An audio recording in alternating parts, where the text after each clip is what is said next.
You get to just live outdoors, to get out, get active, and you get to say that that is your office over there.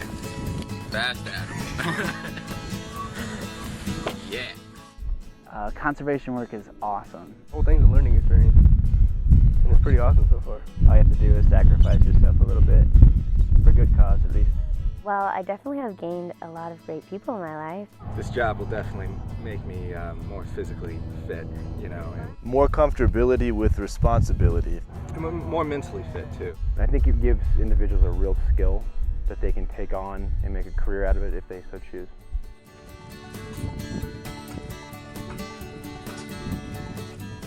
I joined SCC because I needed a job. And when I got this job, this ended up being something I would love to do for a pretty long time. The camaraderie is something I didn't expect. I'd hoped for, but I didn't really expect it. There's conservation crews throughout the U.S., so I decided SCC was the one for me because I grew up in the Southwest in Southern California, in the desert, so I was really used to the desert climate and what it has to offer. So I just decided to join SCC as a learning experience for myself and as well as a growing experience. It's tough work and not a lot of people want to do it, but it's necessary, and I think it's really rewarding in the long run because you're out there and you get to experience all these wonderful places as you're preserving them at the same time. Well, my morning routine is I get up and I brush my teeth and I get to work and eat breakfast too. And then I quickly get dressed because it's usually pretty cold so far because we started in the winter. See the breakfast, see what's laid out. Usually it's like hot water, and then with hot water we also have like granola. With the granola we have milk, so we also have oatmeal, things like that. So then I'll pick what I want for breakfast. I'll eat that. And then we get ready, we do what's called stretch and safety, so we talk about all of the hazards that could be happening that day. Stretch out, so we're nice and limber for when we work. So we start off working with whatever we need to work at. The projects differ from hitch to hitch. And also in hitches you can have different work sites that you're working at, so which would mean different projects. Where I'm standing right now was once the Colorado River. It was flooded from mountain range to mountain range. And now it's just a dry landscape, and we're trying to restore it. This is 55 acres of land, and that's a football field size compared to what really needs to be restored. And it's hot out, but it's good work. Right, this is tamarisk, otherwise known as salt cedar, because if you've ever tasted it, just take a lick. Just tastes like salt. It's no good for other plants. Like, ha, get salt. It's horrendous for fire hazards. It's a big fire hazard. It's bad. And that's why we take it out. So we are building a fence or putting up fence posts to block off the road that we re-vegged yesterday. We're putting a new tread in White Canyon where we built rock structures and cut trail into rock and basically worked on the side of a canyon, which was really cool.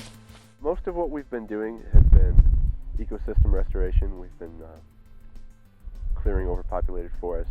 What we're doing out here is creating some ground cover, which will create what they call a carrying component for wildfires, which will restore the ecosystem to how it was before it was overgrazed. My favorite hitch would have to be backcountry at Lincoln National Forest in New Mexico. And it was my favorite hitch because we got to do a lot of hiking and the views were really exciting, and we did cross-cutting logs with a giant cross-cut. My work day is like, it's really hot. Sometimes really hard. We have 2 breaks a day that are 15 minutes, and then we have a half an hour lunch. Our work day, we work for about a couple hours and then we take a break. And during that break, you have a snack or you just relax. If you're a power napper, you can take a nap. But it's not that long. So then we usually get up, go back to work, and then we have lunch after that. And then when the day is done, we pile in the car, head back home. 2 people are on dinner, and they cook up a fantastic dinner. Our crew is really good at cooking. After the work day, it's chips and salsa. Why chips and salsa? I don't know why. We just love chips and salsa. And lemonade. We need our lemonade. For dinner, it can vary. We have a vegetarian and a vegan on our crew. So with that, we always have vegetables as part of our meal. We've also learned a lot about nutrition. It can be anything from stir fry to pasta. We occasionally get sausage to cook up for the meat eaters. Enough stuff to give us nutrients and energy for the next day and to help us with recovering from our work day. And we debrief, talking about our day, what we did and didn't like, maybe clown around. Our group is a little bit silly. And then kind of chill out and go to bed. When we're going to bed and it's really quiet at night and everybody's falling asleep and you can just hear, you can't really hear anything. That's the amazing thing, is you can hear nothing. And so you just really get that quiet time alone to yourself.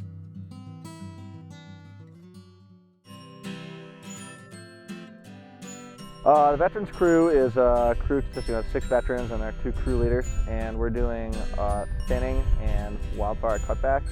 So right now we're in Cordes Junction cutting juniper. We're all going to be getting our wildland firefighting certification.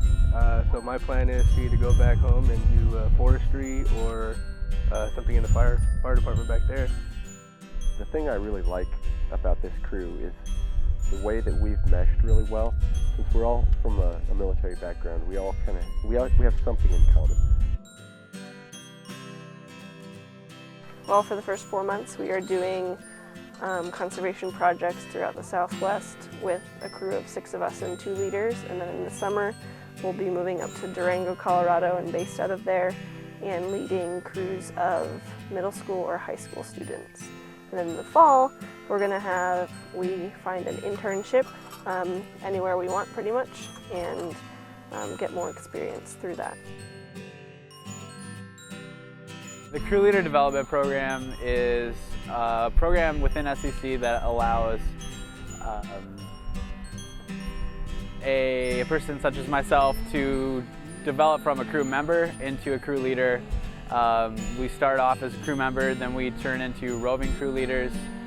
We'll do an internship in Tucson with a community organization, and then we'll end up with as a crew leader ourselves. So we get our own crew.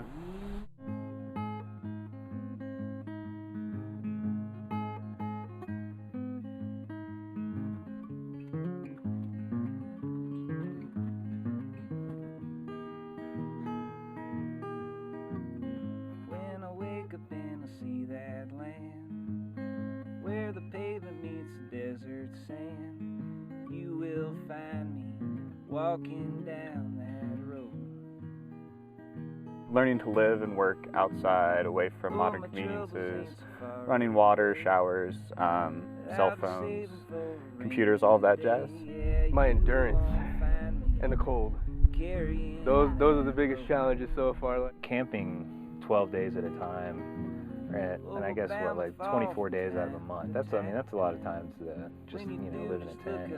Yeah, it's just an emotional journey, really. You're just dealing with really strenuous work days. You're leading people in environments that are really tough. So I think it will take more of a toll on your mind than it will on your body, probably.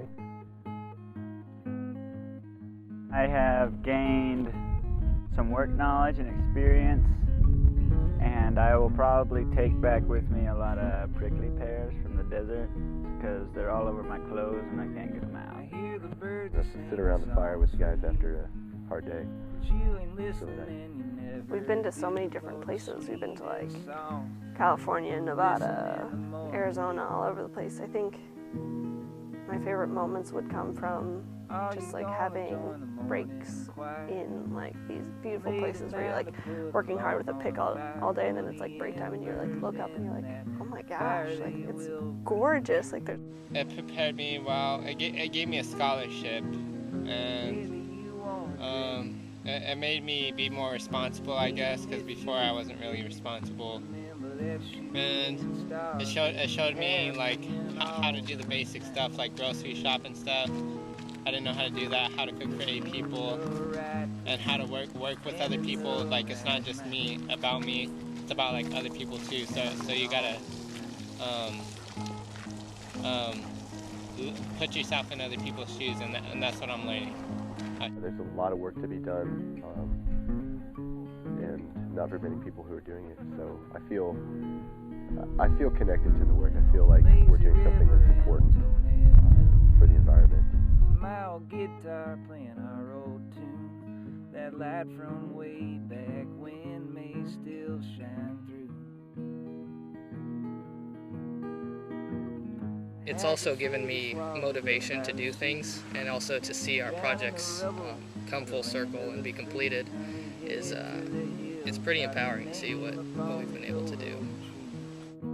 After our first day on the second hitch, it was 15 degrees, and the favorite moment was somewhere on the second day where I was like, all right, we've made it. And you kind of look around and everyone's still here and no one's complaining. And it was that moment. You know, it's hard to describe, but it was that moment where we all made it through. And it was just a wonderful experience I'll never forget.